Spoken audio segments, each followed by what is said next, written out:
Bueno, les saludo, estoy aquí en algunas circunstancias un poco precarias. Me encuentro lejos de casa y me tocó entonces hacer la transmisión por acá en otro lugar.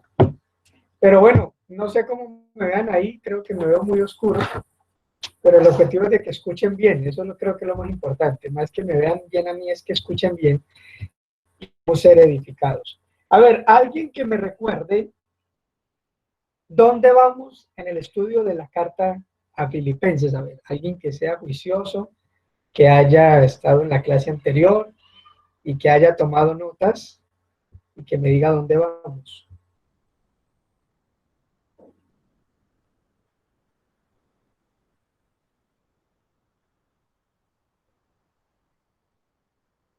No me digan que arranqué corchándolo yo. El hermano Jorge Manzano está que se pide la palabra, pero le da pena. A ver, hermano Jorge. Manuel, yo te estaba mencionando las virtudes que permiten mantener la unidad en la iglesia y mencionó cada una de ellas. Y creo que eso fue la última parte que usted mencionó. Ok, ¿qué parte de Filipenses es?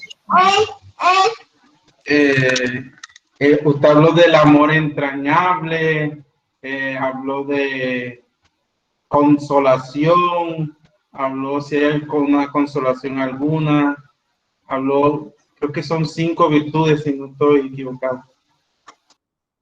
Sí, muy bien, pero el pasaje bíblico, ¿recuerdan? ¿Dónde íbamos? Filipenses capítulo 2, versículos 1 al 4. Muy bien, hermano Fernando, muy bien. Paisano mío tenía que ser, ¿no? No, eso se lo Qué soplaron bendición. allá. Bueno, no, y el hermano Jorge Manzano también contestó muy bien. Felicitaciones a los dos, los otros tienen 0. Vamos a ver si recuperan esa nota en el transcurso de la charla. Vamos a continuar pues, la paz de Cristo para todos. Qué bueno estar nuevamente con esta preciosa iglesia de Dangond en Valledupar. Y vamos a continuar con nuestro estudio de la carta a los Filipenses. Yo supongo, espero, que hayan estado leyendo Filipenses en esta semana y que estén un poco más empapados de esta preciosa carta, que de verdad es una carta, bueno, todas las cartas de Pablo tienen un contenido brutal, maravilloso, tanto teológico, más que todo teológico. De hecho, toda la teología, y sí quiero hacer esta nota, toda la teología que se enseña hoy es parte como base de la teología paulina. Esa teología que Pablo deja clara, obviamente nosotros sabemos que es por inspiración del Espíritu Santo, es la que hoy se ha convertido o se ha sistematizado. Todos los que usted escuche, todos los grupos teológicos, calvinistas, arminianos, estos pelagianos, semipelagianos, continuistas, no continuistas, pentecostalistas, puritanos y todos los demás, las demás mezclas religiosas que se den en el mundo cristiano y en el mundo religioso, tienen como fundamento la teología de Pablo. Unos la interpretan correctamente, otros no tanto. Igual ningún grupo, hasta el momento ningún grupo teológico tiene la verdad absoluta hablando de teología, porque las imprecisiones siempre van a existir. De hecho, también existen corrientes como la de Creciendo en Gracia, que ustedes saben muy bien, creo que han oído de este movimiento cristiano, que realmente es un poco contemporáneo y viene moviéndose para decirnos que el pecado ya no existe y todo eso, y el fundamento de ellos es Pablo. Entonces noten ustedes cómo este hombre se convierte en el escritor de todas las generaciones teológicas que existieran y que existirán de ahí en adelante. La revelación que recibe Pablo de Dios es una revelación de bastante respeto y que hay que honrar a Dios y honrar la vida de este hombre. Vamos a continuar, muy bien, estábamos en Filipenses capítulo 2, verso 4, fue el último versículo que miramos. Vamos a continuar, recuerden que estamos en el tercer punto del bosquejo general de la carta a los Filipenses, donde estamos hablando de las exhortaciones de Pablo. En el versículo 5 hasta el versículo 11, se nos va a hablar entonces de que Pablo exhorta a la iglesia para recordar. Recuerden que la palabra exhortación, a ver, yo quiero preguntar aquí, como ustedes no me hacen preguntas a mí, yo se las voy a hacer todas hoy a ustedes. ¿Qué significa la palabra exhortación? Bíblicamente hablando y en la vida práctica, ¿qué significa exhortación? Alguien que por favor abra el micrófono y me responda.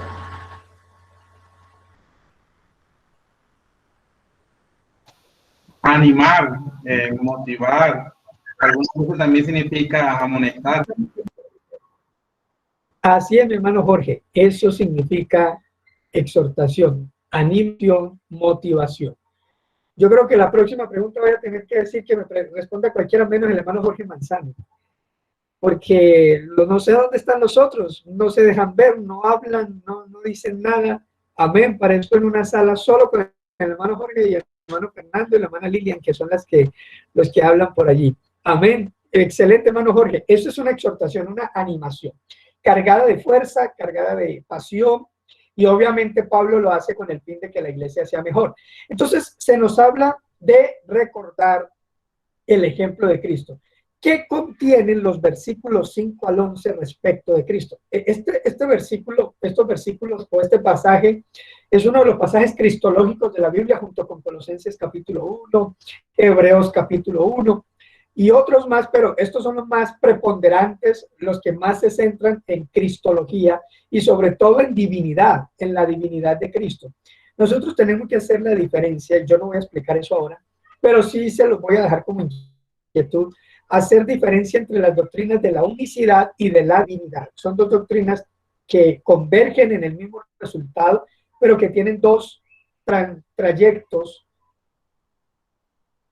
dos cuerpos muy diferentes. Y dentro de lo que es la divinidad, existe la cristología. Para nosotros los pentecostales unicitarios, debe convertirse en una doctrina fundamental para nuestro estudio personal y para nuestro estudio como iglesia en comunidad. Ahora, lo que nos va a decir este pasaje cristológico de Jesús, entre otras cosas, es la actitud que toma Jesús para humillarse voluntariamente a sí mismo.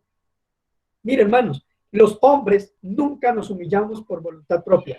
A nosotros nos humilla una enfermedad, nos humilla un enemigo, nos humilla una prueba, una dificultad, una crisis, nos humilla una situación que se nos sale de control, pero nunca nosotros los seres humanos por voluntad propia nos humillamos a sí mismos. La humillación no hace parte de nuestras cualidades ni de nuestros atributos, no hace parte de eso. Somos orgullosos, vanidosos, petulantes, pendencieros, soberbios, y todas las características que usted pueda añadir en ese orden, las poseemos nosotros los seres humanos. Le voy a dar un ejemplo muy básico. Usted escucha a alguien hablando de un testimonio, contar un testimonio, y entonces la persona siempre viene y dice, está escuchando el testimonio del otro. Casi que no lo deja terminar para interrumpir y contar el suyo. Ay, hermano, sí, a mí también me pasó algo parecido, esto y esto y esto, y siempre busca agregarle un poquito más para que su testimonio se torne más poderoso, más sobrenatural que el del hermano. Eso pareciera ser que nosotros estamos intercalando testimonios, pero lo que nos resulta ser en realidad es que yo no quiero que el otro esté por encima de mí y le meto mi propio testimonio, le meto mi propio, para que no crea él que solo le pasan cosas bonitas a él. Eso es un manifiesto del orgullo carnal que hay en nosotros. Así que le doy ese consejo, que no está en el bosquejo, pero se lo añado aquí, para que usted, mi hermano, cuando escuche que otro hermano le esté contando un testimonio, aprenda a guardar silencio, déle gloria a Dios, disfruta el testimonio del hermano, déle importancia al testimonio del hermano. Ay, hermano, qué bendición, me alegra, sí, Dios es bueno, qué bueno que le haya pasado eso a usted. Ya, déjelo ahí. No tiene usted que meter el suyo. El hermano le está contando el de él, disfrute el de él y honre al hermano por su testimonio en Cristo. Yo creo que quedó claro esa parte. Ahora, sucede algo aquí y quiero agregar una nota unicitaria, teológica respecto a la unicidad en este punto de Filipenses. Y tiene que ver con una palabrita clave que nos va a mencionar Pablo en varias ocasiones y es la palabra forma. La palabra forma. La palabra forma en el griego tiene dos expresiones. Está la palabra esquema y está la palabra morfé. Esquema y morfé. Ahora, estas dos expresiones en español son la misma forma, pero en griego tienen dos acentuaciones y más bien concepciones diferentes. La palabra esquema significa lo que no se puede alterar de una naturaleza o esencia. Es decir, lo que esencialmente, naturalmente es alguien o algo. La palabra morfé hace alusión a lo externo, a la apariencia, a lo moldeable de ese esquema. Entonces, cuando yo hablo de morfé, cuando yo hablo de esquema, hablo de lo que no se puede alterar y lo que no se puede moldear. Por ejemplo, el verso 6 dice, el cual siendo en forma de Dios, está hablando de quién, de la persona de Cristo. Esa forma es esquema, es decir, teniendo la naturaleza divina. Eso es lo que está diciendo Pablo. El cual teniendo la esencia divina, no estimó el ser igual a Dios como cosa que aferrarse, sino que se despojó a sí mismo tomando forma. Ahí ya no es esquema, ahí es morfé. Es decir, asumiendo una apariencia de siervo. Entonces, le voy a explicar esto en términos más cotidianos. Usted, ¿cuál es su esquema y cuál es su morfé?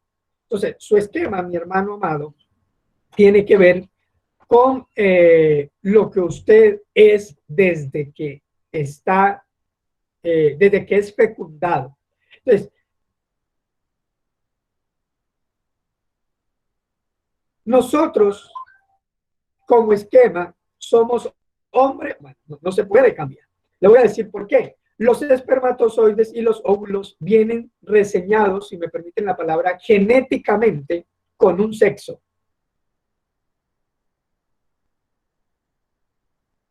Y eso usado los genetistas a nuestras células madres. Entonces, cuando usted habla, los óvulos siempre serán X, siempre. Los espermatozoides, según su orden cromosómico, pueden ser X o pueden ser Y. De tal manera que cuando un espermatozoide X fecunda al óvulo X, la ecuación resultante será XX. Y eso quiere decir que lo que van a hacer es un varón. Eso no se puede cambiar. Pero cuando el espermatozoide Y fecunda el óvulo X, la ecuación resultante es XY. Y lo que nace de allí es una mujer. Entonces, perdón, lo dije al contrario. XX es mujer, XY es varón. Ese es el orden. Por eso es que hasta el día de hoy los genetistas no han podido encontrar el gen gay. No existe. ¿Eres XY o eres XX? No puede ser otra cosa. Varón o hembra. Entonces, noten cómo una persona, desde que es un óvulo fundado por un espermatozoide que luego se convierte en un embrión, pasa a ser un feto, luego un niño, luego nace y se convierte en un bebé, en un niño que va creciendo, en un adolescente, en un joven, en un adulto y en un anciano. Todo el tiempo de su existencia, incluso siendo un cadáver, es un varón, es masculino. Eso se define genéticamente y no se puede alterar. Eso está establecido. Lo mismo en el caso si es mujer. Si es XX, pues va a ser una mujer. Entonces viene como mujer, un embrión mujer, un feto mujer, un bebé mujer, un niño mujer, un adolescente mujer, un joven mujer, un adulto mujer, un anciano mujer y un cadáver mujer. Eso es esquema. Tu naturaleza, lo que no puedes alterar de ti. Y otra cosa que podemos añadir al esquema es que somos personas, somos seres humanos. No vamos nunca a mutar en plantas o a mutar en animales. Es decir, nunca mutaremos en otro ser vivo. Siempre seremos seres humanos. Pero note cómo el morfé, que también es forma, es la parte alterable de cada uno de nosotros. Por ejemplo, pues somos un embrión. luego somos un feto, algo muy diferente a un embrión, luego somos un niño, es decir, un feto ya transformado en un ser humano completo, desarrollado, pero ese niño empieza a crecer y sigue un proceso de desarrollo y de madurez a través del cual crece y se convierte en un adolescente, en un joven, en un adulto, y va a llegar a ser un anciano y luego un cadáver. Cada etapa es muy distinta a la anterior, totalmente, pero aunque su morfé, aunque su físico, su apariencia externa cambie, su esquema es inalterable. Entonces, lo que trata de decirnos Pablo aquí es que la morfé de Jesús cambió porque se metió entre nosotros, se volvió humano, natural como nosotros, cuerpo, sangre, espíritu humano, entró al mundo humano, se limitó, sus atributos divinos fueron limitados en Cristo para poder estar con nosotros, relacionarse con nosotros, morir en la cruz y darnos vida a través de esa muerte, pero su esquema, que es su divinidad, no fue alterada. Jesús nunca dejó de ser Dios sobre todas las cosas. Por eso dice, cuando él dice, se despojó a sí mismo, está hablando de lo que se conoce en griego como la kenosis, o lo que es el vaciamiento. Es decir, una renuncia voluntaria. Ahí es donde se habla de un limitante que pone Dios a sus atributos divinos. Una renuncia voluntaria a sus dignidades.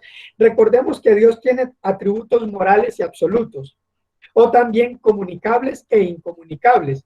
Los atributos comunicables son los que Él puede permear o transferir a la raza humana. Amor, gozo, paz, paciencia, bondad, gracia, misericordia, santidad.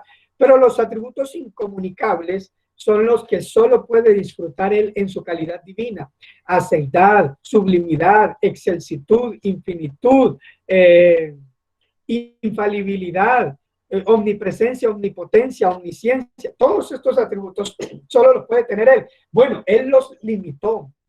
Después de ser infinito, se volvió mortal. Después de ser excelso, se volvió siervo. Después de ser sublime, se dejó desfigurar. Estos atributos entonces en Él fueron expuestos al trato humano y por eso dice que se humilló. Es una humillación que Él asume voluntariamente por amor a nosotros y estando en la condición de hombre, que ya era humillación a Él, se humilla un poco más, sigue bajando para hacerse obediente hasta la muerte. Y luego se baja un poco más, no cualquier muerte, muerte de cruz, la más terrible de las muertes. Y hay que entender que la muerte en Cristo tiene un plus y es el maltrato, la traición, el vituperio. Por eso Él no solo muere como cualquier otra persona en la cruz, sino que se convierte en un cordero inmolado, maltratado, molido por nuestros pecados. Entonces, Dios también, luego viene, es como una curva que muestra Pablo acá, Jesús bajando y descendiendo en una humillación progresiva, pero luego se enfrenta con el cumplimiento del propósito eterno, la voluntad de Dios, y voltea la curva, hace un giro y dice, por lo cual Dios también le exaltó. Y vuelve otra vez a su calidad, no tanto a su calidad divina, porque nunca la perdió, sino a su calidad de trono, de ubicación soberana. Y Dios le exalta hasta lo sumo. Por eso dice, Dios también le exaltó hasta lo sumo. No es que no es que el Padre exalte al Hijo en el sentido de dos personas, sino que la naturaleza divina está exaltando a la humana, pero esa naturaleza divina, de ahí proviene la humana. No hay una separación sustancial entre ellas, sino más bien una separación de apariencias y de externalidades. Entonces, ahí viene y lo exalta hasta lo sumo, le da un nombre que es sobre todo nombre y ya lo que nosotros conocemos de ahí. Ahora, sucede algo aquí especial y es precisamente que Cristo experimenta ser pecador sin serlo, porque cargó en Él el pecado de todos nosotros. Es hecho maldición por nosotros los malditos. Y en ese sentido, Jesús se convierte en nuestro Salvador todo suficiente. Amén. Bueno, veo que dicen por aquí que no se escucha. Hermanos, ¿se escucha o no? Bueno, me dicen que sí escuchan bien. Entonces tal vez creo que la hermana Yujara, que tiene de pronto problemas con el audio. Pero entonces me dicen que se escucha bien. Bueno, entonces continuamos acá. Vamos bien hasta el momento. Bueno, entonces eso es lo que le dice Pablo a la iglesia. Pablo utiliza todo este andamiaje cristológico, teológico, y yo lo estoy tocando efímeramente, obviamente, porque tiene una profundidad extraordinaria, pero Pablo lo utiliza para decirle a la iglesia: ustedes tienen que tener el sentir de Cristo. Haya pues en vosotros este sentir. ¿Cuál sentir?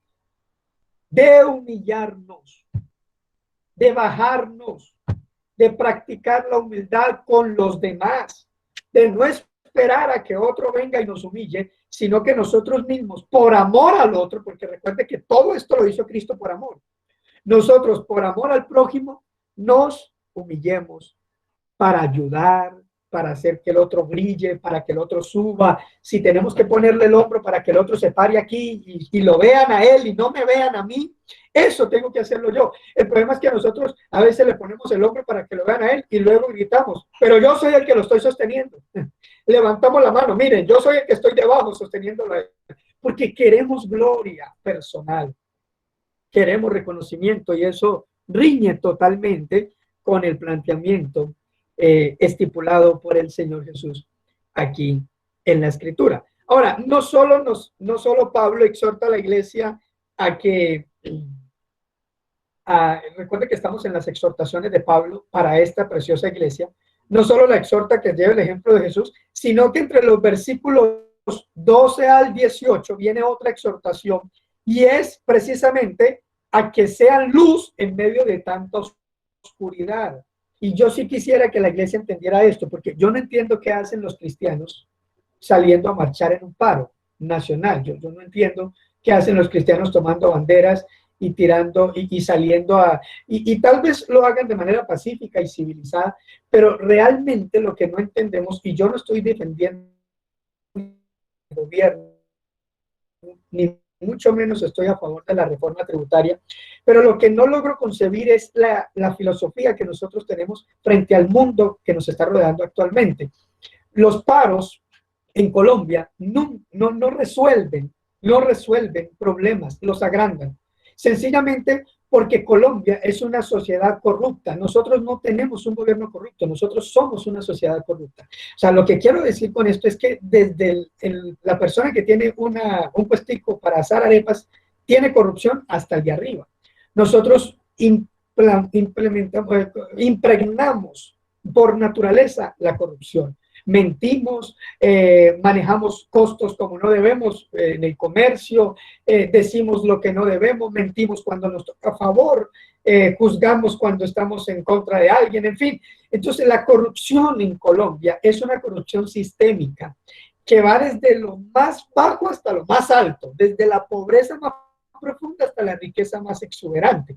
Y los hermanos salen a marchar porque suponen que con esto van a marcar la diferencia. No, está siendo manipulado, porque aquí en Colombia siempre habrán dos extremos y uno va a manipular al otro contra este y el otro manipulará a este contra este, y terminamos peleando por intereses políticos más que por intereses sociales. La mejor protesta que debe hacer el cristiano, y eso lo dice la palabra de Dios, es la predicación del evangelio. Es la mejor protesta. Nosotros somos sal. La sal lo que hace es preservar el alimento de la corrupción temprana. La sal preserva, la sal purifica, la sal guarda. ¿Qué pasa cuando la sal ya no sala? Es hollada, es pisoteada. Cuando un hermano se compara con las protestas del mundo inmoral, cuando un hermano quiere vivir en la justicia social que plantea la sociedad corrupta de un país como Colombia, el problema es que tiene que ser exactamente iguales a ellos si quiere vivir, si quiere permanecer y si quiere dar la medida, o si no, tiene que aislarse porque su estilo de vida no es como el de ellos. y no va a poder llegar al nivel que ellos están. Yo sé que el gobierno que nosotros tenemos es corrupto, pero también sé que la Biblia dice que debemos someternos a toda autoridad, porque no hay autoridad sino de parte de Dios. Entonces, noten ustedes, hermanos, cómo aquí Pablo plantea una realidad espiritual que nos debe llevar a nosotros a luchar con la realidad y con la vida espiritual en contra de un mundo en decadencia a través de la predicación del evangelio, de la regeneración de los perdidos, no del cambio de sociedad ni de la transición gubernamental. Créanme, mañana Duque puede salir y puede llegar Petro, las cosas no van a cambiar. No van a cambiar. Este presidente puede salir, puede llegar 50 más de los partidos que usted quiera. Noten ustedes el ejemplo a nivel mundial. Ningún partido político ni de gobierno, ninguna estructura administrativa sirve en un mundo como en el que nosotros vivimos. Entonces, ¿eso qué nos está enseñando? Que el mundo entero, todas las sociedades, todas las instituciones, todos los gobiernos, todas las constituciones políticas, todas las jurisdicciones establecidas por el hombre son corruptas, son malas. El que no es malo por un lado es malo por el otro. El que no cojea por un lado, cojea por el otro. Unos hablan de moralidad desde su concepción, pero note usted que un partido como FARC, hablando de moralidad cuando ellos han cometido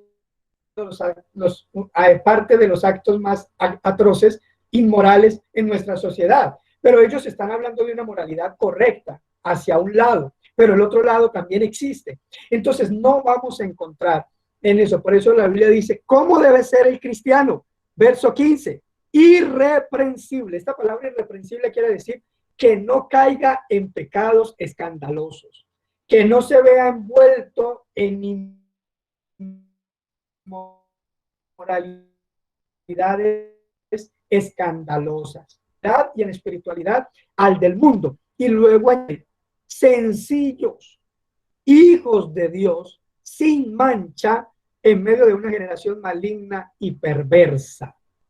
Maligna y perversa, en medio de la cual resplandecéis como luminares en el mundo.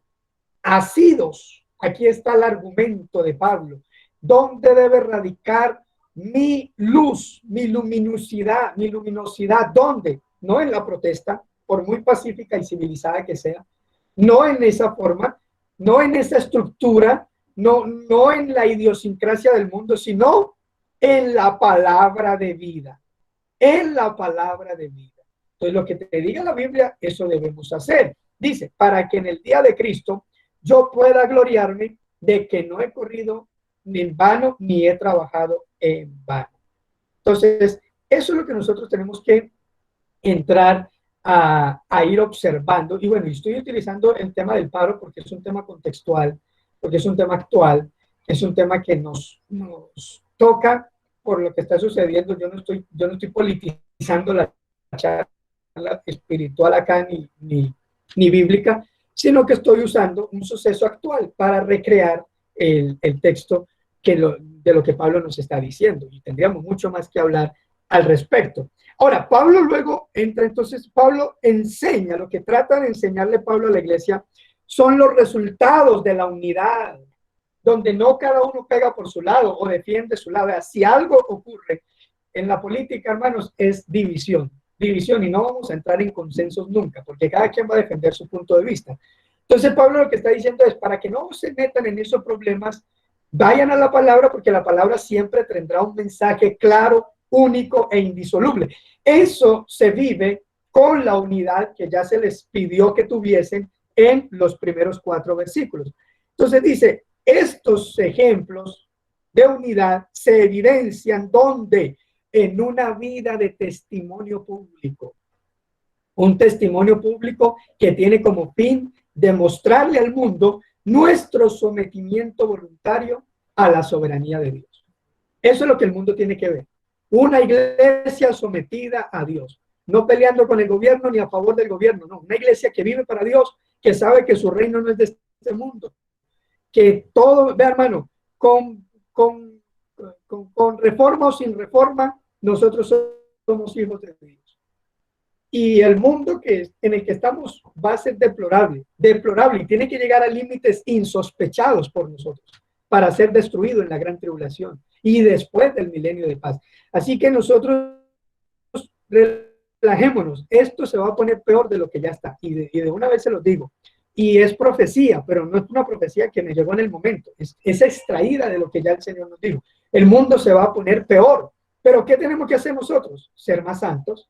Incluso la Biblia dice, el que está pecando, peque más. El que es injusto, sea injusto todavía. El que está dañado, dáñese más. Tiene que llegar al límite para que sea consumido por la ira de Dios. Pero el que es santo, santifíquese todavía.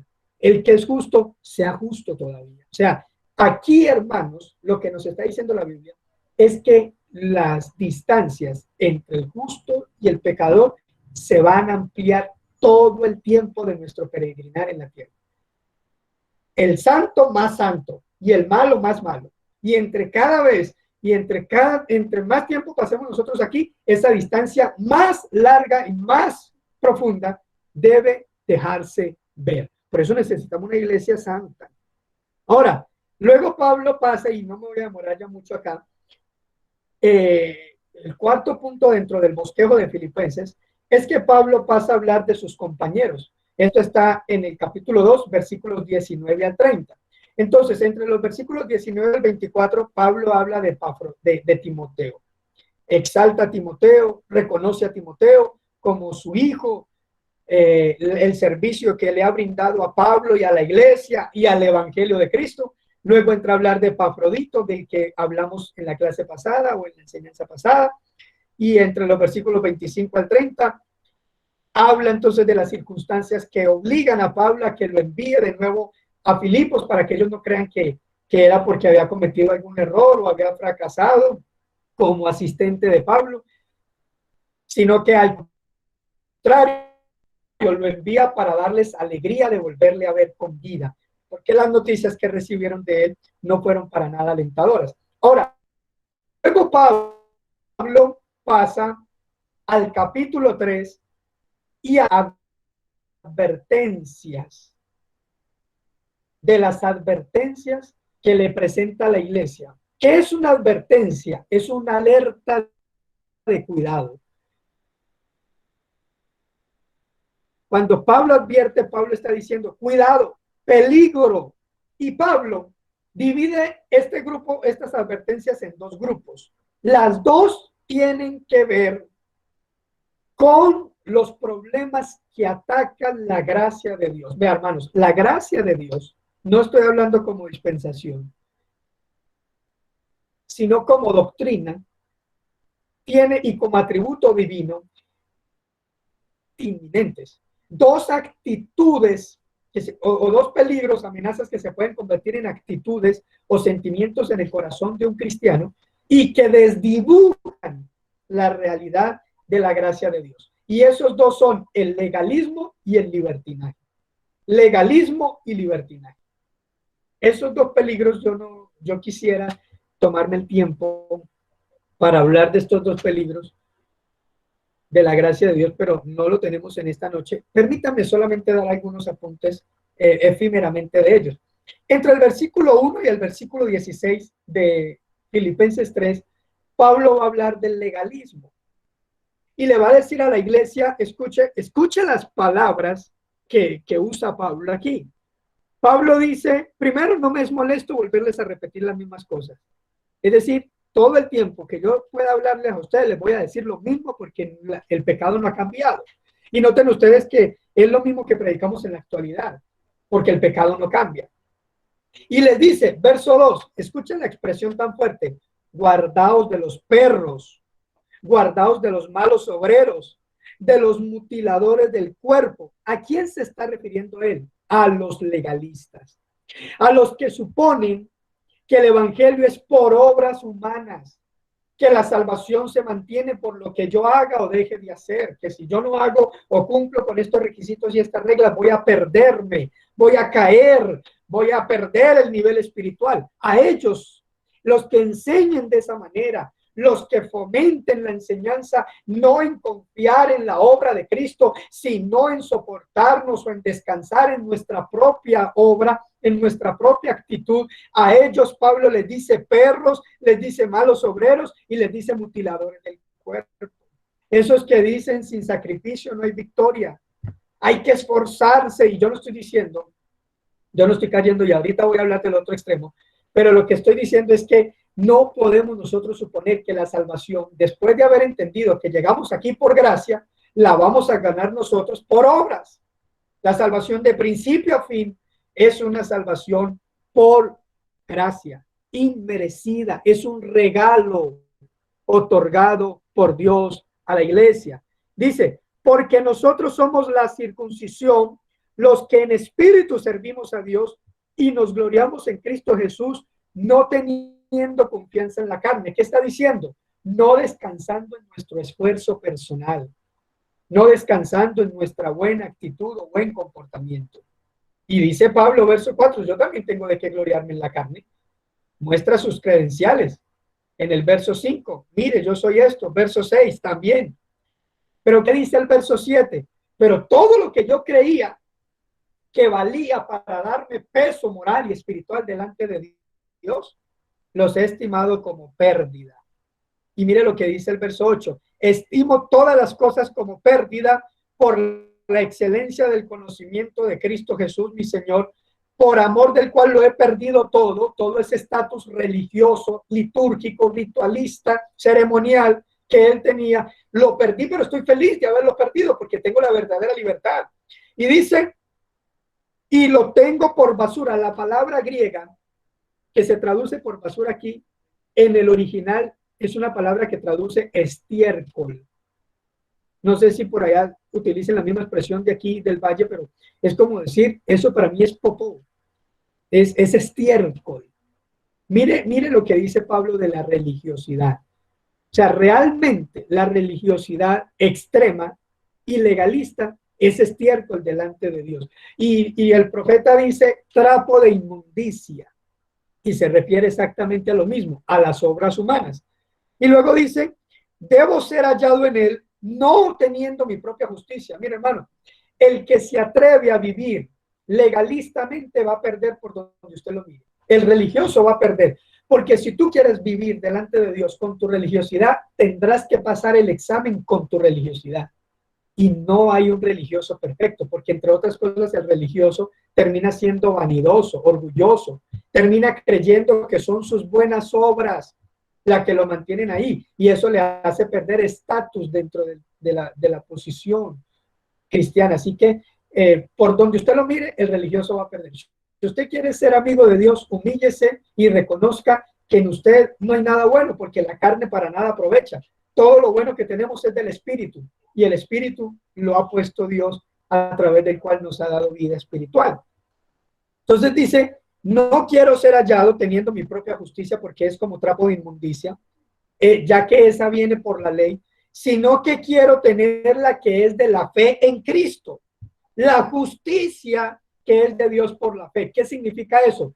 La justicia que usted y yo no trabajamos, la justicia que usted y yo no nos esforzamos para tener, sino la que se nos imputó, la que se nos adjudicó por la obra del Calvario. Esa es la justificación en la vida del cristiano.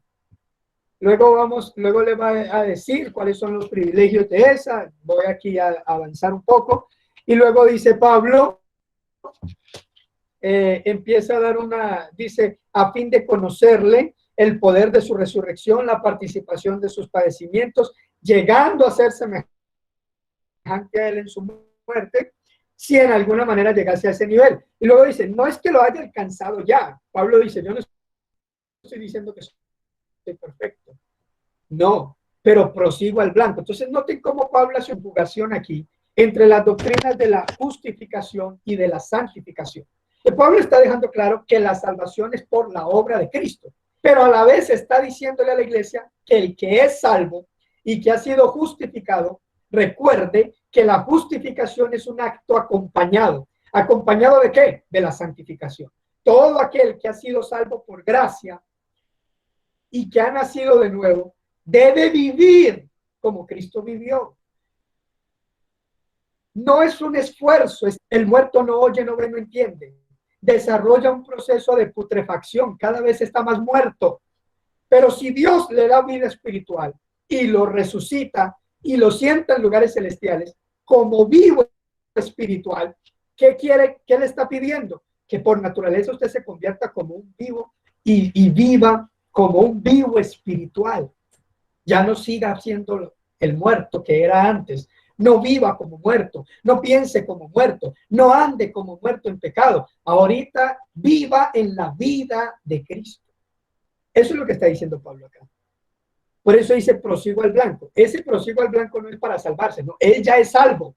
Prosigo al blanco es para ser perfeccionado progresivamente a través de la santidad continua o purificación permanente para agradar a Dios, para vivir para la gloria de Dios. Y este es otro problema que tiene la iglesia de hoy, porque la iglesia de hoy vive para satisfacer sus propios deseos. La iglesia de hoy vive para agradarse a sí mismo. Han convertido el evangelio como mercaderes de sus propias pasiones, mercadería de sus propias pasiones. Lo que quiero lo tomo y lo que no lo dejo. De hecho, hemos convertido nuestros mensajes evangelísticos en ese sentido. Venga Cristo y Él le sana. Venga Cristo y Él le resuelve el problema. Venga Cristo y Él lo saca de esa situación. Ese no es el verdadero evangelio. El verdadero evangelio es: tú estás condenado, vas para el infierno y la única manera de salvarte de allí es que descanses confiadamente en la obra del Calvario. Ven a Cristo, obedécele, sométete a su soberana voluntad, vive para Él. Eso es lo que el cristiano tiene que practicar realmente en la vida espiritual. Por eso Pablo luego viene a hablar del libertinaje. Si el legalismo es nocivo para la vida espiritual, el libertinaje es mortal. Convertir la gracia de Dios en libertinaje. Como yo soy salvo, hago lo que quiera, lo que me da la gana, vivo de cualquier manera porque yo soy salvo, Cristo ya pagó mi precio, entonces no tengo que preocuparme de nada, la salvación no la voy a perder, estoy tranquilo aquí. Eso termina siendo destructor para el crecimiento espiritual. Por eso Pablo se va a tomar los versículos 17 hasta el capítulo 1, hasta el capítulo 4, verso 1, para decirnos, mire lo que dice Pablo ahí: sean imitadores de mí y miren a los que se conducen según el ejemplo que tenéis en nosotros. En otras palabras, no imiten el mundo, imiten a los buenos cristianos, no imiten a los malos. ¿Cómo él hace eso? Pero no lo imites a él, imita al bueno, imita al correcto. Dice, porque por ahí andan muchos, de los cuales os dije muchas veces, y aún ahora lo digo llorando, que son enemigos de la cruz de Cristo. ¿Por qué son enemigos de la cruz de Cristo? No está hablando de los que odian la cruz de Cristo. Está hablando de cristianos que se convierten por práctica en enemigos de la cruz de Cristo.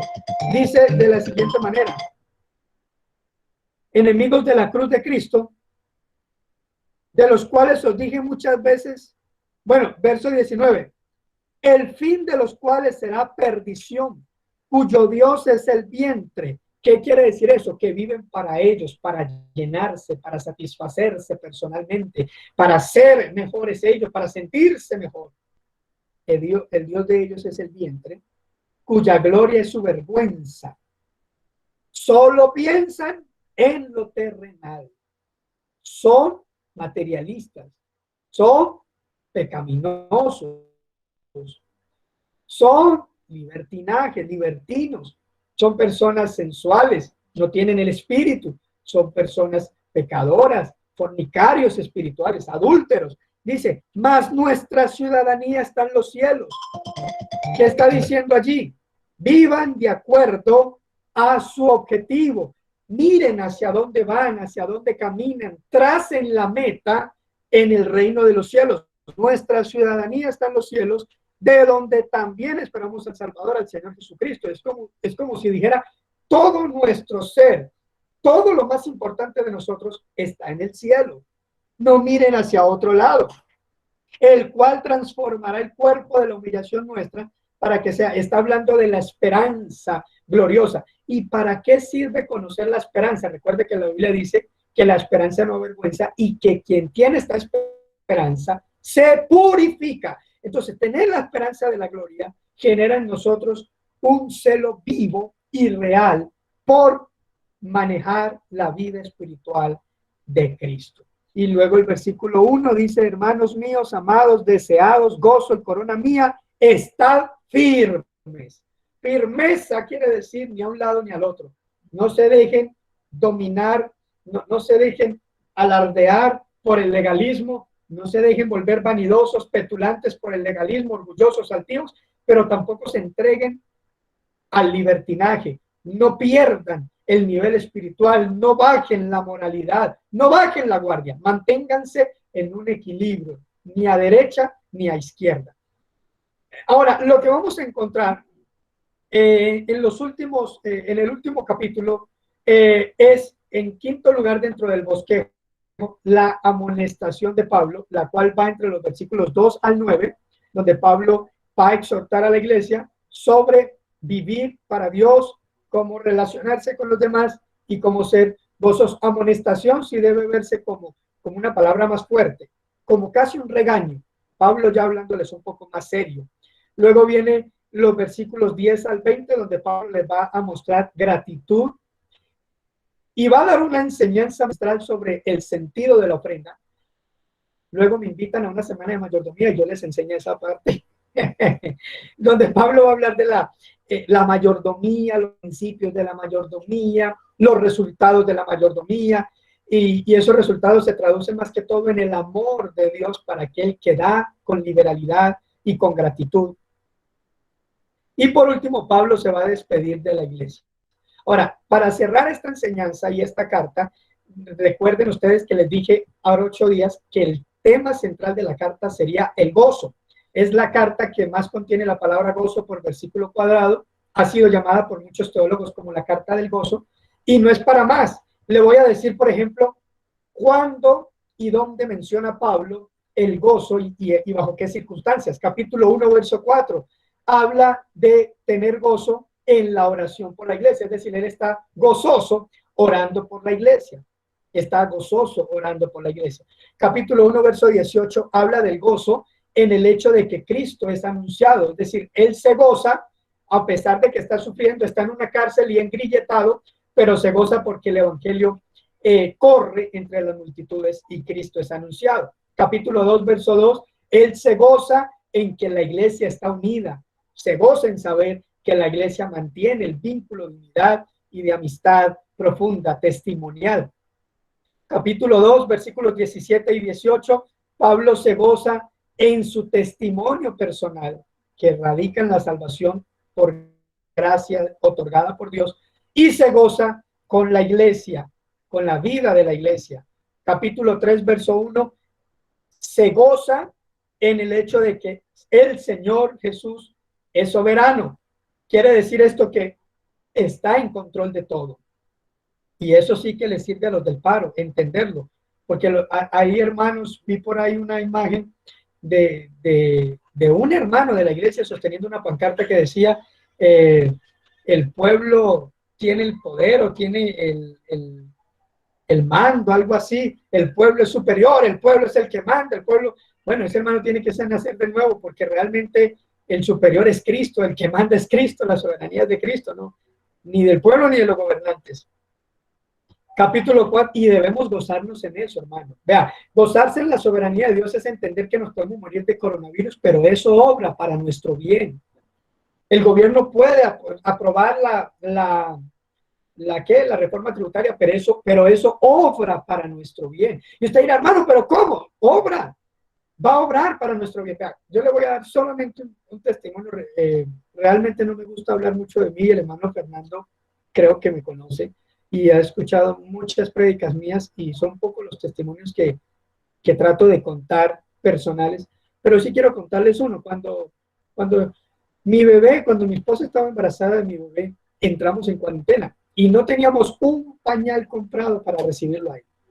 Pero entramos en cuarentena y nos encerraron. Y recuerden que dijeron que por 3 días y luego por 15, luego 15 y 15 y 15 y nos fuimos de 15 en 15, quién sabe cuántos meses. Y no teníamos nada y el niño ya iba a nacer. De hecho, el niño nació el 15 de junio, estábamos en pleno encierro. Pero nosotros oramos a Dios y mi esposa, amor, mira esto, ¿no? Vamos a orar. Dios es soberano y yo tengo que aprender a descansar en la soberanía de Dios. Y esta cuarentena obrará para nuestro bien.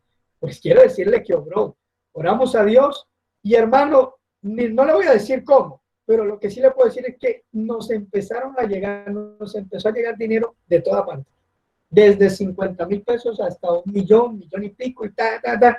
Bueno, ese niño nació con todo. Yo le doy gracias a Dios que estaba en cuarentena, porque si yo no hubiera estado en cuarentena, a mí me hubiera tocado conseguirle todo eso y yo creo que no hubiera podido. Así que esa cuarentena, que muchos se quejaron y renegaron y murmuraron, obró para nuestro bien. La actitud de la iglesia, yo sé que tal vez todos no estén de acuerdo con lo que estoy diciendo aquí, pero no me interesa, hermanos, de verdad. Me tiene sin cuidado. La actitud de la iglesia en todo momento y bajo todas circunstancias debe ser gozo, gozo, gozo. Ahora, también sé que los dos mandatos divinos más difíciles de cumplir es el de Filipenses 4, donde dice, verso 4, regocijaos en el Señor siempre. Otra vez digo regocijaos, porque uno no se regocija en medio de una prueba, de una tribulación y de una crisis. Y el que dice de Efesios 5:20, dad gracias a Dios en todo, porque uno por todo no le da gracias a Dios. Esos son los dos mandatos más difíciles de poner en práctica, pero están en la palabra de Dios. Ahora, capítulo 4, verso 1, Pablo se goza en la firmeza de la iglesia, en la madurez espiritual de la iglesia, que no es ni legalista ni libertina. Y luego en el capítulo 4, versículos 4 al 8, lo que leí ahora, se goza en el sentido de que él entiende y descansa en esa realidad espiritual de que el Señor tiene cuidado de nuestros afanes, de nuestras penurias, de nuestras dificultades y de nuestras situaciones de dolor.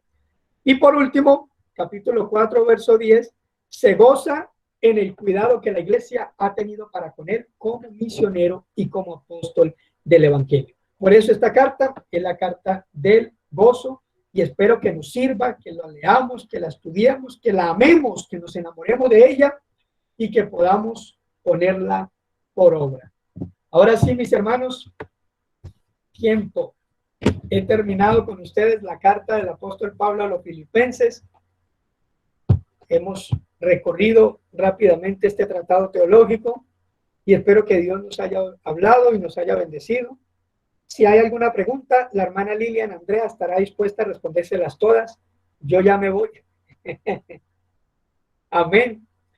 No sé si hay alguien todavía con vida en esta reunión que me pueda responder, porque ni escriben en el chat, ni se dejan ver, ni nada. A ver, ¿hay alguien aquí con vida? Dice la película del Titanic. Señor le bendiga. Un saludo desde La Guajira, desde Riohacha. Amén, amén. Gloria a Dios. Gracias, hermana. ¿Cómo es? Bisley Ascanio. Dios le bendiga. Amén, amén. Oiga, aquí hay gente desde Cundinamarca, desde La Guajira, desde el Valle. Yo pensé que estaba solo con gente de Valledupar. Amén. Dios le bendiga. Muchas gracias, hermano Elvin.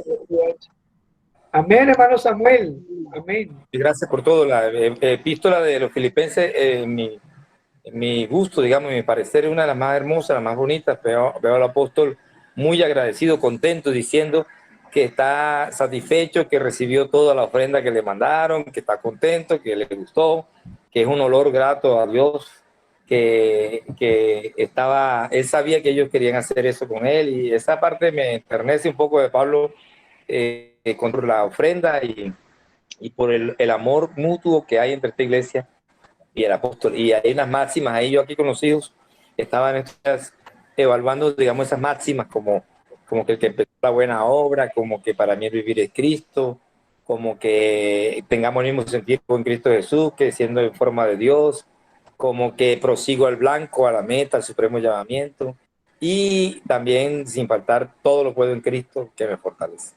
Es hermosa esta epístola como toda la Biblia. Amén, amén, mi hermano Samuel. Excelente su apunte, su apreciación. Me parece muy concluyente. Y es verdad, realmente, bueno, yo lo diría en estas palabras, ¿no? Pablo no está tan regañón en Filipenses, porque tú ves el Pablo de Corintios y ves el Pablo de Gálatas y no te dan ganas de estar frente a él.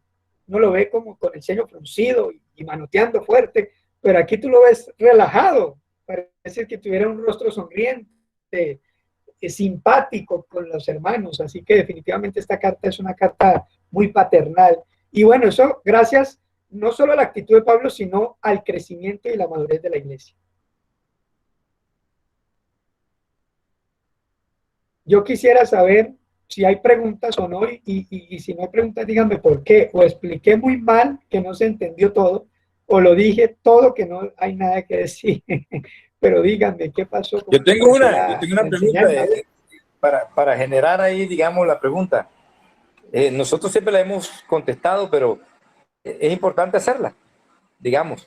El versículo, uno de los más complicados, digamos, que tiene la epístola, es la forma en cómo está traducido, tal vez, el que dice que estando en forma de Dios, no escatimó ser igual a Dios. Tú sabes que las epístolas no son, y sobre ninguna de las epístolas apostólicas son tratados sobre la unicidad, pero afortunadamente ellos tocan siempre puntos de unicidad. Y siempre hemos tenido, digamos, algunas personas que nos preguntan sobre este texto. Para mí está claro, pero sería bueno una pequeña aclaración que dice igual a Dios. Para mí está en forma de Dios o está en forma de hombre. Bueno, hermano Samuel, pero eso lo dije yo cuando toqué esa parte de empezando esta enseñanza. O sea, lo que yo decía es que la palabra forma allí en griego es esquema y es morfé. Entonces, cuando él dice en forma de Dios, lo que está diciendo teniendo la naturaleza divina, siendo en esencia divina. Y luego cuando dice tomó forma de siervo, lo que está diciendo llegó a ser algo que no era. Su morfé, que es lo temporal, lo superficial, cambió, se automodeló para poder introducirse entre la raza humana. Pero su esquema, su esencia, su naturaleza permanente y exacta, que es lo divino, no fue alterado. Entonces, lo que está diciendo Pablo es: Jesús esencialmente y por todas las edades era Dios, es Dios y será Dios, pero hizo un paréntesis dentro de su divinidad y de su existencia divina para asumir una naturaleza que no tenía e introducirse entre nosotros los hombres y de esta manera darnos salvación. Eso es lo que está diciendo Pablo en esa explicación. Amén, amén, claro, amén. La epístola pues es fácil. Yo también. Pero, bueno, hermana Lilian, le vi la mano levantada, luego sigue el hermano Celia. Hermana Lilian, bien pueda. No, Celiar, era para que... Bueno, Dios le bendiga a todos. Muy contento de estar aquí con ustedes en este discipulado para aprender de la palabra, para analizarla y también decirles que cuando yo leo las epístolas del apóstol San Pablo, yo como que me río mucho. Uno tiene que mirar las cosas de la Biblia con mucha alegría y mirar qué es lo que trae la Biblia. Y en el caso del apóstol San Pablo me gusta porque me río cuando él dice, sed imitadores de mí. Entonces aquí, como decimos aquí en la costa, él se da bombo. Él dice, sed imitadores, miradme a mí, analícenme, mírenme a mí, mire cómo soy yo. Pero cuando leo Filipenses 3:12, entonces me echo a reír porque digo, el hombre como que en medio de esa escritura, como que tenía bajito el término, estaba, quién sabe, de pronto un poquito triste o analítico, porque dice, no que lo haya alcanzado ya, ni que ya sea perfecto, sino que prosigo para ver si logro hacer aquello para lo cual fui también asido por Cristo Jesús. Y el 13 dice, hermano, yo mismo no pretendo haberlo ya alcanzado, pero una cosa hago, olvidando ciertamente lo que queda atrás y extendiéndome a lo que está delante. Entonces, digamos que cuando el apóstol escribe, parece que escribiera de acuerdo al momento y al temperamento que está viviendo en ese momento, en esa circunstancia, a las circunstancias más bien. Y entonces me gusta leer mucho al apóstol San Pablo porque un día lo encuentro contento diciendo que lo imiten y otro día lo encuentro así como bajo, diciendo, pero yo no he alcanzado todo. Entonces me gusta esa epístola a los filipenses, porque además de que habla de gozo, también hay un momento en que lo encuentra uno un poco bajo, ¿verdad? Gracias, hermano Celiar, por su apunte. Bueno, cuando Pablo dice sean imitadores, la práctica de imitación es una práctica constante en la palabra de Dios. De hecho, el escritor a los Hebreos dice que debemos observar a nuestros pastores, analizar cuál haya sido el resultado de su conducta e imitar su fe. Y esa palabra fe ahí significa vida práctica. Imitar su forma, su conformación al propósito de Dios en su vida práctica. Entonces, cuando Pablo dice sean imitadores de mí, no es de pronto porque él diga hoy amanecí siendo un gran cristiano, sino porque Pablo está diciendo si ustedes quieren tener un ejemplo visible, mírenme a mí, ya que en el mundo, en el contexto griego, en el que se mueve el greco-romano, ¿no? En el que se mueve el contexto social de los hermanos de la iglesia de Filipo, pues era muy normal y era muy notorio que la gente quisiera ser como el mundo que lo rodeaba. Por eso Pablo, incluso cuando escribe a los romanos, dice, no se conformen a este siglo. La palabra conformarse significa entrar en el molde. No se dejen moldear en la idiosincrasia o filosofía de vida del mundo actual, sino luchen contra eso. ¿Cómo? Transformándose por la renovación de la palabra, cambiando su manera de pensar a través de los principios morales y espirituales de la palabra. Entonces Pablo dice, si necesitan un ejemplo, bueno, mírenme a mí. Obviamente, miren lo bueno. Y por eso él dice, yo no lo he alcanzado ya, así que van a encontrar imperfecciones, muchas en mí, pero voy caminando hacia el blanco. Entonces quiero que imiten eso. Progreso, crecimiento, esfuerzo por llegar a la perfección que Dios quiere que llegue. Así que, muy bien, hermano Celiar. No sé si hay alguien más. A ver si hay alguien más. Vamos a ver si la última pregunta, porque bueno, se hace tardecito. Ya el hermano Edwin, me imagino que tiene además el internet humilde. ¿Sí se han dado cuenta que hoy anda con el internet humilde? El hermano Edwin. Y eso que no han aprobado la reforma. Hoy estoy aquí como si estuviéramos ya con la reforma tributaria en el bolsillo, mi hermana Lidia. Entonces, si hay alguna pregunta, bueno, mientras, hermano Edwin, ¿cómo agradecerle, hombre, esa amabilidad y esa disposición? Ustedes no se imaginan, muy dispuesto, es una persona que uno habla con él y parece que lo conociera de tiempo atrás. Por eso yo le hago esos chistes, porque usted da esa, no sé si se lo han dicho.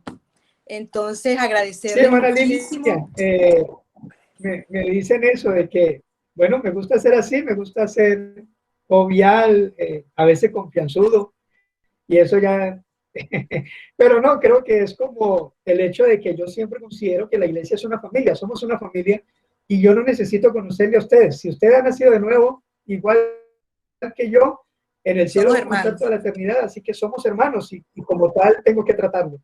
Amén, amén. Y agradecerle porque de verdad Dios nos ha hablado, siempre suena cliché, pero Dios nos ha hablado. Yo siento que